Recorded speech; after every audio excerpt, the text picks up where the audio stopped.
Vamos ver os algoritmos recursivos. Um algoritmo é recursivo quando ele resolve um problema reduzindo a instâncias menores do mesmo problema. Então, o velho conhecido dividir para conquistar. Uma curiosidade, talvez histórica, né, sobre algoritmos recursivos é que as linguagens de programação mais antigas, né, como o Assembly, por exemplo, ainda hoje, a maior parte das funções são definidas recursivamente. E por não terem muita disponibilidade de criação de variáveis, né, por usarem os registradores do processador, o uso das variáveis também é feito de modo recursivo, usando uma estrutura de dados chamada pilha, né, que no caso lá do baixo nível no hardware eles chamam de stack. Né, então eles empilham e desempilham utilizando recursividade para obter a possibilidade de utilizar variáveis, né, de modo bastante abstrato. Algoritmo recursivo para calcular n fatorial. Fatorial de n se o n for 0, o fatorial de n é 1. Se o n é diferente de 0, eu retorno fatorial de n menos 1 vezes n, né, para o n maior ou igual a 0.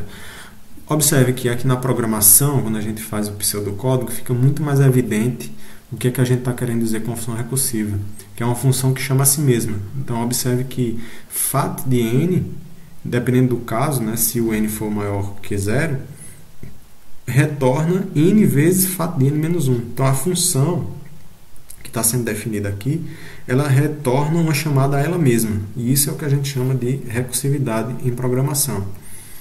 Da mesma maneira, nós podemos ter um algoritmo recursivo para calcular a potência de A elevado a n. Então, dando como argumento aqui A e n, né, a base e o expoente.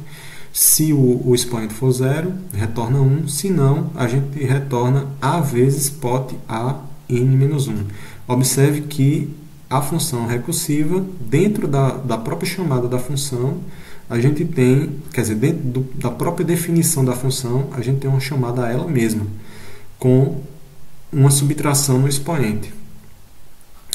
Agora, observe que na definição de funções recursivas é extremamente importante o caso base estar bem definido, porque se o caso base não estiver bem definido, pode ser que em algumas situações o critério de parada nunca seja alcançado e a função vai ficar executando indefinidamente e aumentando o uso de memória no computador. Então vai ocorrer um acúmulo de memória que vai crescer muito rápido e poderá travar o computador.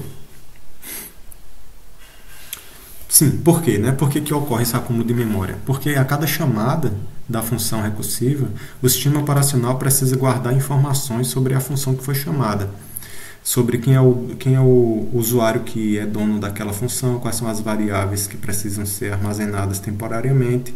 Toda vez que a função chama a si mesma, essas informações devem ser guardadas, empilhadas na memória, até que o caso base seja alcançado. Quando o caso base é alcançado, ocorre um desempilhamento sucessivo, e aí a memória vai sendo desocupada. Então, se o caso base não for alcançado, essa memória vai ser usada indefinidamente até travar o computador. Os algoritmos recursivos, eles são muito úteis na modelagem de programação, né, para checar, verificar formalmente se um determinado algoritmo está correto, porque é possível utilizar indução matemática para provar que um algoritmo recursivo está correto. Então, observe o seguinte, quando você quer saber se o seu programa de computador está correto, o que é que você faz? Né? A forma mais corriqueira é a gente testar algumas entradas que a gente conhece qual deverá ser a saída e verificar se a saída bate com o que nós esperávamos. Mas quem já estudou o mínimo de técnica de demonstração sabe que essa técnica de demonstração é uma técnica exaustiva. E as técnicas exaustivas, elas não se saem bem quando a quantidade de possibilidades é muito grande ou infinita. No caso, na maioria dos programas de computadores, a quantidade de combinações de entrada possível é praticamente infinita. Então, testar exaustivamente não é a melhor maneira.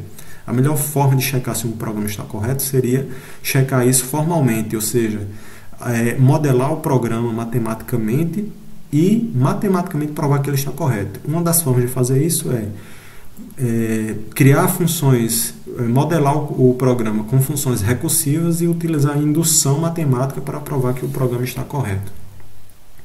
Então você define qual é a conjectura a ser provada, o caso básico é um critério de parada, né? Por quê? Porque todo algoritmo recursivo precisa de um critério de parada. Assume que as chamadas recursivas anteriores estão corretas, que aí equivale à nossa hipótese indutiva lá da indução matemática, e usa a hipótese indutiva para provar que a execução atual é correta, que é o que nós chamamos de passo indutivo. Então, indução e recursividade são extremamente importantes para a checagem formal de que um programa está correto. Dependendo do tipo de programa, pode não ser necessário você checar ele formalmente.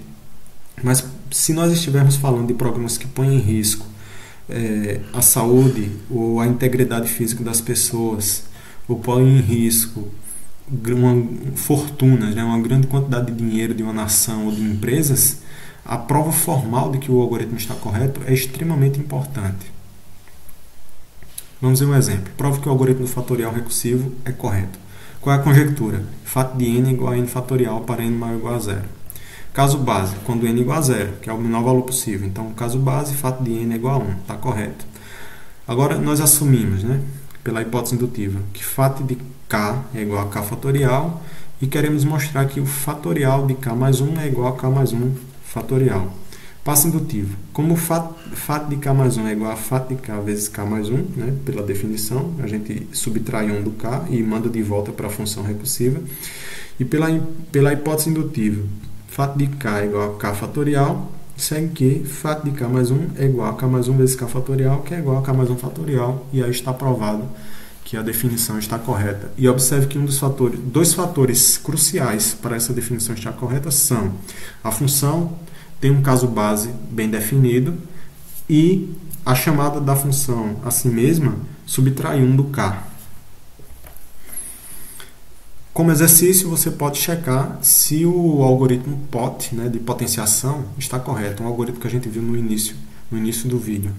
Tenta aplicar a mesma ideia que foi aplicada aqui para o fatorial e verifique se o algoritmo de potenciação está correto. E assim nós terminamos esse assunto de algoritmos recursivos.